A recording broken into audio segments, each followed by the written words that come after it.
Having a strong mind is one of the most important traits that determine how well we navigate through life. It's like a secret power that keeps us grounded and resilient, even in the face of adversity. Mental strength enables us to stay focused on our goals, solve problems effectively, and deal with challenges head-on, especially when our skills or talents alone aren't enough to carry us through. In today's video, we will explore 10 habits that weaken our minds and see how the teachings of Buddhism can guide us toward breaking free from them. Along this journey, I'll share personal insights, practical examples, and stories that illustrate the transformative power of these teachings. By the end, you'll have a deeper understanding of how to nurture a resilient and empowered mindset. A negative mindset is like a dark cloud that covers the bright sun of our happiness. When we constantly focus on what's wrong, we miss out on the joy and beauty that life has to offer. Everything around us starts to appear gloomy, even in good moments. Over time, this perspective turns into a self-fulfilling prophecy, where our actions reflect our negative beliefs, and we begin to avoid opportunities or challenges due to fear of failure. From a Buddhist perspective, the practice of mindfulness is a powerful tool for overcoming negativity. Mindfulness means observing our thoughts without judgment. When we notice a negative thought, instead of letting it dominate our thinking, we can acknowledge it and then consciously decide to focus on something positive. Imagine standing at a window covered with dark curtains. Practicing mindfulness is like gently parting those curtains and allowing the sunlight to fill the room. By changing our focus, we allow positivity to shine through. Additionally, the practice of metta, or loving-kindness meditation, can help us shift from a negative mindset to a more compassionate and uplifting one. In this practice, we silently direct positive and kind thoughts toward ourselves, our loved ones, and even those who have wronged us. For example, you could think, "May I be happy, may I be healthy, may I be free from suffering." By regularly practicing metta, we gradually rewire our brains to see the world with more compassion. Another powerful Buddhist teaching that helps overcome negativity is the concept of impermanence. Life is full of ups and downs, and understanding that all experiences are temporary can help us deal with challenges with resilience. The bad times will pass, just as the good times do. I remember a time when I was struggling with my career. It felt like an endless tunnel, and I was filled with doubt. However, by embracing the understanding of impermanence, I learned to trust that things would change, and eventually, they did. This realization helped me approach my challenges with a lighter heart and more courage. I once had a friend named Sarah who seemed to always see the downside of everything. No matter what the situation, she would find something to worry about or criticize. It was as if she wore glasses that filtered out anything good. It affected her relationships, her work, and her sense of well-being. One day, Sarah decided to give mindfulness a try after attending a meditation retreat. She learned to acknowledge her negative thoughts and then let them go, rather than dwelling on them. Over time, her outlook changed. She started a gratitude journal, listing 3 things she was thankful for each day. It didn't happen overnight, but eventually, Sarah's focus shifted, and she found more joy in her everyday life. Lesson: a negative mindset can make everything seem worse than it is. By practicing mindfulness, loving kindness, and embracing impermanence, we can break free from negativity and create a more positive and resilient mind. Complaining about things we cannot control is like holding on to a hot coal. It only hurts us. The more we complain, the more we focus on the negative, and the deeper we sink into feelings of helplessness. This habit is like quicksand. The more you struggle against it by complaining, the deeper you sink. Buddhism offers several teachings that can help us break free from the habit of complaining. One of the most powerful teachings is impermanence. Life is constantly changing, and nothing is permanent. When we complain, we often do so because we feel stuck, as if the problem will last forever. But the truth is, everything changes, and most challenges are temporary. Understanding impermanence helps us approach difficulties with more patience and acceptance. Acceptance is another key teaching. It means recognizing that there are things in life we simply cannot control. Instead of resisting or complaining about these things, we can choose to accept them. This doesn't mean we approve of them or that we're giving up. It means we are choosing to put our energy into what we can control. Acceptance is like learning to dance in the rain instead of waiting for the storm to pass. Buddhism also encourages us to focus on taking action where we have power. Imagine you're sailing a boat in a storm. You can't control the weather, but you can steer your boat. When we shift our focus from what's wrong to what we can do, we move from a passive mindset to an active one. This simple shift empowers us to take meaningful steps forward rather than feeling stuck. I used to work in a stressful environment where everyone, including myself, would constantly complain about management, workload, and deadlines. It became a habit, something we did without even thinking. One day, I realized that all this complaining wasn't changing anything. It was just making me more miserable. So I decided to change my approach. Instead of complaining about the workload, I started looking for ways to manage my time better. Instead of focusing on what was wrong, I tried to find small things I could appreciate each day. This shift in perspective didn't change the workload, but it changed how I felt about it, and it made a big difference in my overall well-being. Lesson: complaining keeps us focused on the problem rather than the solution. By practicing acceptance and focusing on what we can control, we free ourselves from negativity and cultivate a stronger mind. Not expressing yourself is like having a treasure chest full of valuable gems, but keeping it locked away. When we hold back our thoughts, feelings, and ideas, we miss the opportunity to share our unique gifts with the world. It's like trying to navigate a dark room without turning on the light. Everything becomes confusing and overwhelming. Buddhism teaches the importance of authentic self-expression for mental well-being. Practice of right speech, one of the elements of the Noble Eightfold Path, encourages us to communicate truthfully, kindly, and mindfully.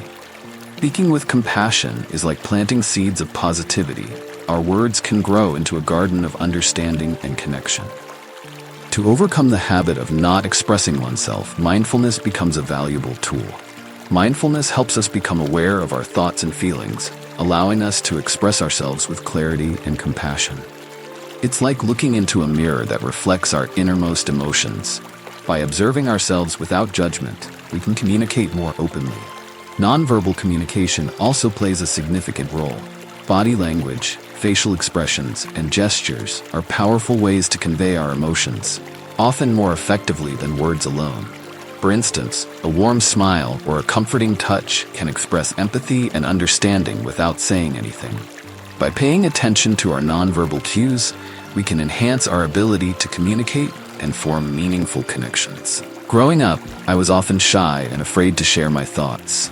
I worried that people would judge me or that my opinions weren't valuable. This fear kept me from participating in discussions and sharing my ideas. One day, a teacher introduced me to the concept of right speech, and it made me rethink the way I communicated. I realized that expressing myself wasn't about impressing others. It was about sharing my truth with kindness and honesty. I started small, sharing my thoughts in a safe environment with close friends. Over time, my confidence grew, and I found that expressing myself openly brought me closer to others and helped me feel more at peace with who I was. Lesson: not expressing yourself keeps you disconnected from others and yourself. By practicing right speech and being mindful of both verbal and nonverbal communication, you can build authentic relationships and foster a stronger sense of self. Comparing ourselves to others is a habit that often leads to feelings of inadequacy and envy. It's like constantly measuring our worth against a ruler that was never meant for us. When we compare ourselves, we overlook our unique qualities, focusing instead on what we lack compared to others. This habit is like a thief that robs us of our joy and self-acceptance. Buddhism teaches us about the dangers of comparison through the concept of envy and the practice of mudita, which means sympathetic joy. Mudita encourages us to rejoice in the success and happiness of others rather than feeling envious. It's like celebrating the achievements of a friend, knowing that their success doesn't take anything away from our own potential. Practicing mudita helps us cultivate a sense of interconnectedness and reduce feelings of jealousy. The Buddhist teaching of anatta, or non-self, also helps us overcome the need for comparison. The idea of anatta reminds us that there is no fixed self to compare. Our identities are not static, they are ever-changing and interdependent. This understanding can be liberating. We are not bound to a specific label or expectation, and we can grow without feeling pressured to measure up to others. I remember a time when I was struggling with my career and constantly comparing myself to a colleague who seemed to have everything figured out. He was successful, confident, and always seemed to be a step ahead of me. I found myself feeling envious and doubting my own abilities. It wasn't until I began practicing mudita that I found peace. Instead of seeing his success as a threat, I started to genuinely feel happy for him. I also began focusing on my own strengths and the small successes I was achieving. Over time, my perspective shifted, and I realized that everyone has their own unique journey. What worked for my colleague might not work for me, and that was okay. Accepting this helped me let go of the need to compare and allowed me to appreciate my own growth. Lesson: comparing yourself to others leads to dissatisfaction and unhappiness. By practicing mudita and embracing the concept of anatta, we can focus on our own journey and find contentment in our uniqueness. Procrastination is a habit that prevents us from taking meaningful action. It's like carrying around a heavy bag of unfinished tasks, which weighs us down and keeps us from moving forward. The more we procrastinate, the heavier the burden becomes, creating a cycle of stress and guilt. Buddhism offers insight into procrastination through the concept of samavayama, or right effort, which is one of the elements of the Noble Eightfold Path. Right effort means cultivating a proactive attitude and putting in consistent, mindful effort toward our goals. It's about taking small, meaningful steps rather than waiting for the perfect moment. Imagine a river that flows steadily. Each drop contributes to the power of the current.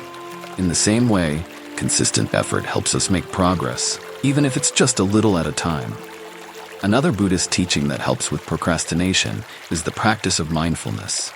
Often, procrastination arises from fear or anxiety about a task. By practicing mindfulness, we can observe these emotions without being overwhelmed by them. When we notice the fear that makes us procrastinate, we can acknowledge it and choose to act anyway. It's like standing at the edge of a cold pool. Mindfulness allows us to recognize our hesitation and then take that first step into the water. The teaching of impermanence can also help overcome procrastination. Nothing lasts forever, including opportunities. When we understand that time is fleeting, we are motivated to make the most of the present moment. The future is uncertain, and the only time we truly have is now. I used to struggle with putting off tasks, especially when they seemed overwhelming or unpleasant. One particular instance was when I had to prepare for a big presentation at work. I kept delaying it, telling myself I'd start tomorrow. Days turned into weeks, and as the deadline approached, I was filled with anxiety and regret. I decided to apply the principle of right effort, breaking the task into smaller, manageable steps. Each day, I focused on completing just one part of the presentation. As I made progress, the burden started to feel lighter, and I found that taking those small steps gave me a sense of accomplishment. By the time the deadline arrived, I was prepared, and the presentation went well. The experience taught me that consistent effort, no matter how small, is far more powerful than waiting for motivation to strike. Lesson: procrastination keeps us from reaching our potential and creates unnecessary stress. By practicing right effort, mindfulness, and understanding impermanence, we can take meaningful action and make steady progress toward our goals. Holding grudges is like drinking poison and expecting the other person to suffer. When we hold on to anger or resentment, it's our own peace of mind that is affected. A grudge is a heavy burden that weighs us down and keeps us stuck in the past. It prevents us from experiencing the present moment fully and hinders our ability to move forward. Buddhism offers a powerful antidote to grudges through the practice of forgiveness and letting go. Forgiveness doesn't mean that we condone the hurtful actions of others or that we allow them to continue. Instead, it means that we choose to release the anger and resentment we hold in our hearts. Forgiveness is a gift we give ourselves. It's like setting a prisoner free, only to realize that the prisoner was us all along. The teaching of anicca, or impermanence, also helps us let go of grudges. When we understand that all things are temporary, including our emotions, we can see that holding on to anger is futile. Just as a storm eventually passes, so too can our feelings of resentment if we allow them to. The Buddhist practice of metta, or loving kindness, can also be transformative when dealing with grudges. By directing thoughts of loving kindness toward those who have wronged us, we can soften our hearts and release the negativity we've been holding on to. It's not easy, but it's incredibly powerful in freeing us from the cycle of suffering. I once had a falling out with a close friend. We had a disagreement that escalated, and I felt deeply hurt by the things that were said. For months, I held on to that hurt, replaying the argument in my mind and feeling angry every time I thought about it. It affected my mood, my relationships, and my overall happiness. One day, I decided that I didn't want to carry that burden anymore. I began practicing metta, silently wishing my friend well, even though I still felt hurt. Over time, I noticed a shift. The anger started to fade, and I felt lighter. Eventually, I reached out to my friend, not to rekindle the friendship necessarily, but to let them know I had forgiven them. In doing so, I felt a tremendous sense of relief and freedom. Letting go of that grudge allowed me to move forward with a lighter heart. Lesson: holding grudges only causes us more pain and keeps us trapped in the past. By practicing forgiveness, embracing impermanence, and cultivating loving kindness, we can release the burden of resentment and experience true freedom. Negative self-talk is like having an inner critic that never stops pointing out your flaws and shortcomings. It's a habit that erodes our self-esteem and makes us doubt our abilities. This inner voice can be harsh, often exaggerating our faults and minimizing our strengths. It keeps us stuck in a cycle of negativity, preventing us from seeing our true potential. Buddhism offers insight into dealing with negative self-talk through the practice of right speech. But this also applies to how we speak to ourselves, not just to others.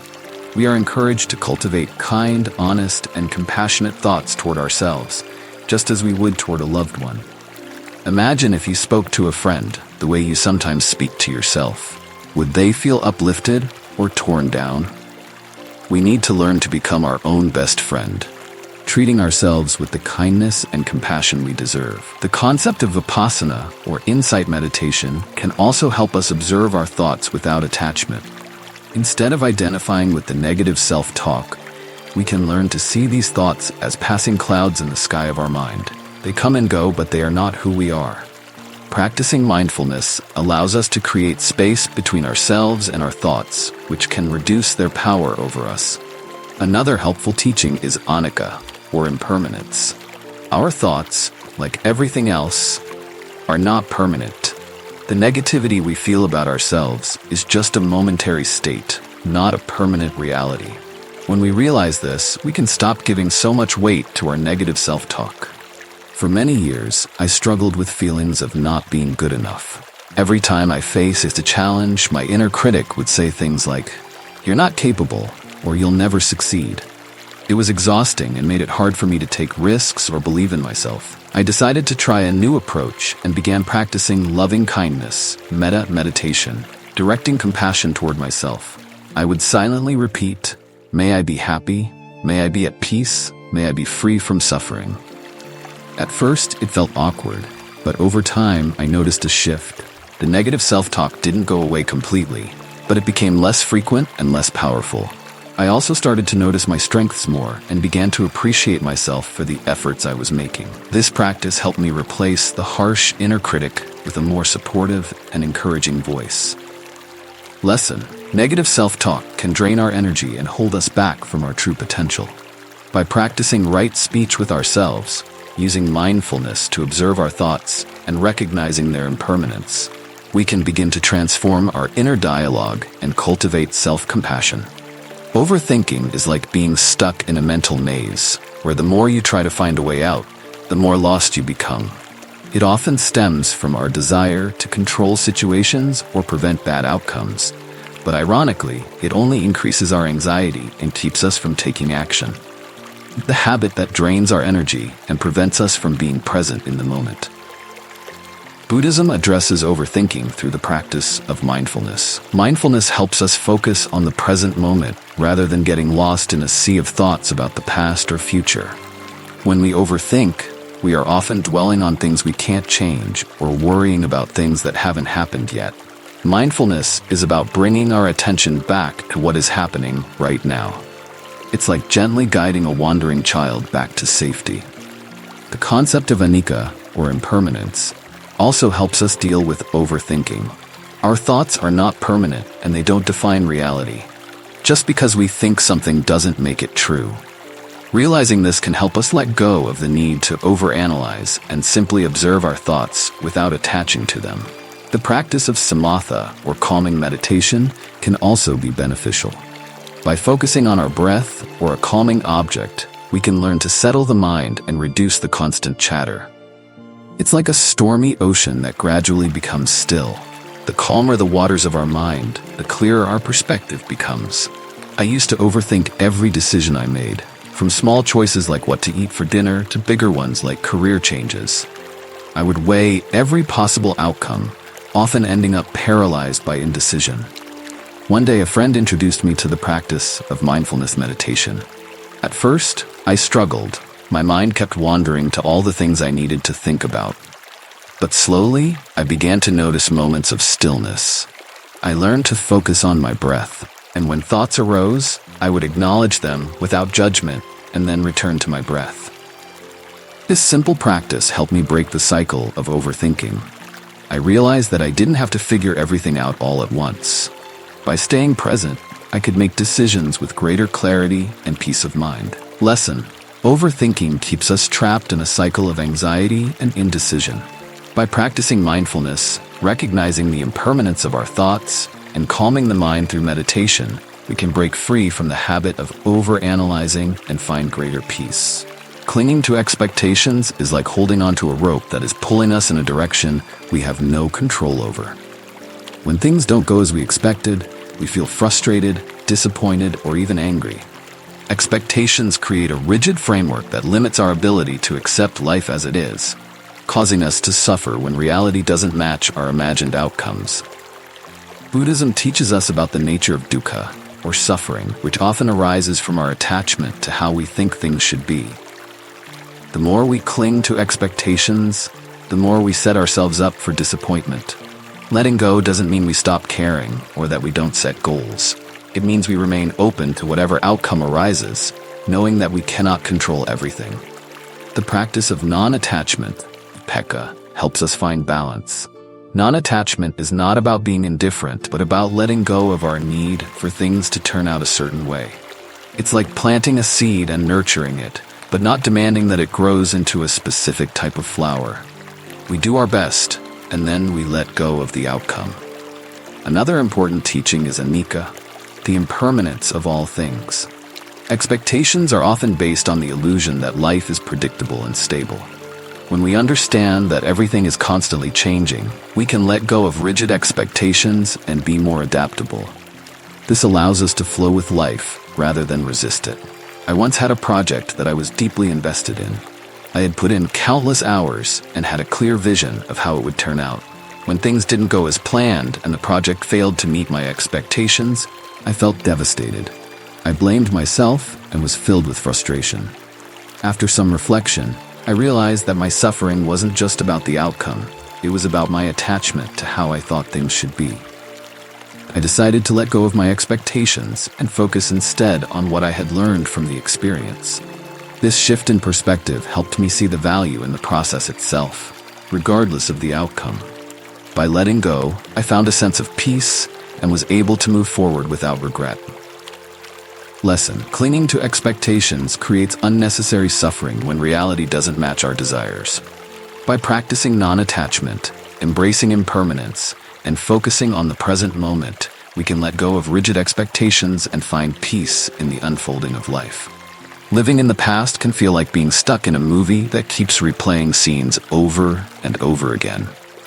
Whether it's regret about what we did, nostalgia for what we lost, or resentment about how others treated us, staying in the past robs us of the ability to live fully in the present. It keeps us tethered to events that have already happened and are beyond our control, draining our energy and preventing us from experiencing life as it is right now. Buddhism teaches us about the importance of mindfulness. being fully present in the here and now. When we are mindful, we are able to let go of our attachment to past experiences. This doesn't mean we forget about them, but we no longer allow them to dominate our thoughts and emotions. The concept of anicca, or impermanence, reminds us that all experiences, both good and bad, are temporary. Holding on to the past is like trying to grasp water with our hands. It slips away, no matter how tightly we cling to it. The practice of forgiveness also plays a crucial role in letting go of the past. Forgiveness is not about condoning harmful actions, but about freeing ourselves from the burden of resentment. When we forgive, we let go of the anger and pain that keep us trapped in the past, allowing us to move forward with greater freedom and peace. I used to dwell on mistakes I had made in my career, decisions that I felt had held me back. I would often replay these moments in my mind, wishing I could go back and make different choices. This regret weighed heavily on me and affected my ability to enjoy my present work. One day I came across a teaching on anicca, the impermanence of all things. I realized that just as the past was unchangeable, my attachment to it was causing unnecessary suffering. I began practicing mindfulness, focusing on the present moment instead of getting lost in memories. I also practiced forgiveness, not just toward others, but toward myself. Gradually, I found that I could let go of the regrets that had been holding me back and focus instead on what I could do right now to create a better future. Lesson: living in the past keeps us from experiencing the fullness of life in the present. By practicing mindfulness, embracing impermanence, and cultivating forgiveness, we can free ourselves from the burden of past regrets and live with greater peace and joy. Fear of change is a natural human response. We often fear the unknown because it takes us out of our comfort zone and challenges our sense of security. But resisting change is like trying to stop the seasons from shifting. It's impossible, and the more we resist, the more we suffer. Change is an inevitable part of life, and clinging to the illusion of stability only leads to more fear and anxiety. Buddhism emphasizes the concept of anicca, or impermanence, which teaches us that everything is constantly changing. Nothing stays the same, and when we understand this truth deeply, we can begin to let go of our fear of change. Instead of resisting it, we learn to embrace it as a natural part of life. Change can bring growth, new opportunities, and transformation. The practice of equanimity, upekkha, is also essential in dealing with change. Equanimity is about maintaining a sense of inner balance, regardless of the external circumstances. It's about cultivating a calm and steady mind that isn't swayed by the ups and downs of life. When we develop equanimity, we can face change with grace, knowing that whatever happens, we have the inner resources to handle it. There was a time when I was faced with a major life change, leaving a stable job to pursue a new opportunity that was uncertain but more aligned with my passions. The fear of leaving behind what was familiar almost kept me from making the leap. I was afraid of the unknown and worried about what might happen if things didn't work out. I turned to meditation and reflected on the concept of anicca. I realized that my job, my fears, and even my sense of security were all impermanent. Clinging to stability was an illusion, and true freedom lay in embracing change. With this realization, I made the decision to move forward, and though it was challenging, it ended up being one of the most rewarding experiences of my life. Lesson: fear of change is rooted in our desire for stability, but true peace comes from embracing the impermanence of all things. By cultivating equanimity and understanding that change is a natural part of life, we can move forward with courage and openness to new possibilities. Ignoring self-care is like trying to pour from an empty cup. We often put the needs of others before our own, or get so caught up in our responsibilities that we forget to take care of ourselves. But neglecting self-care leads to burnout, exhaustion, and a diminished ability to help others or enjoy life. Self-care isn't selfish. It's essential for our well-being and allows us to show up fully for the people and things that matter to us. Buddhism teaches the importance of metta, or loving kindness, which begins with ourselves. We cannot truly extend compassion to others if we don't first cultivate it within ourselves. Self-care is an expression of loving kindness. It's about treating ourselves with the same compassion and care that we would offer a loved one. This might involve setting boundaries, taking time to rest, or engaging in activities that nourish our body, mind, and spirit. The practice of mindfulness also plays a role in self-care. By being mindful, we become more attuned to our own needs and can recognize when we are feeling overwhelmed or depleted. Mindfulness helps us listen to our body and mind, allowing us to take the necessary steps to care for ourselves before we reach a state of burnout. There was a period in my life when I was constantly busy. Work, family obligations, and trying to meet everyone's expectations. I thought I was being productive, but in reality, I was running on empty. I began to feel resentful and exhausted, and it affected my relationships and my overall happiness. One day, a friend reminded me of the practice of metta, and I realized that I had been neglecting myself. I started small, taking short walks, setting aside time for meditation, and saying no when I needed rest. Slowly, I began to feel more energized and at peace. I learned that taking care of myself wasn't selfish. It was necessary for me to be able to care for others and live a fulfilling life. Lesson: ignoring self-care leads to burnout and prevents us from living fully. By practicing loving kindness toward ourselves and being mindful of our needs, we can ensure that we are well-rested, healthy, and capable of giving our best to the people and things that matter most.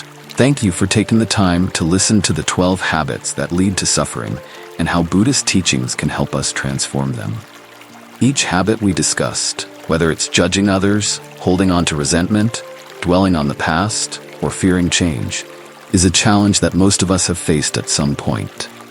Yet, it's precisely through these challenges that we have the opportunity to practice, grow, and nurture understanding, compassion, and inner peace. Remember, life is always changing, and it is in this constant change that its beauty lies.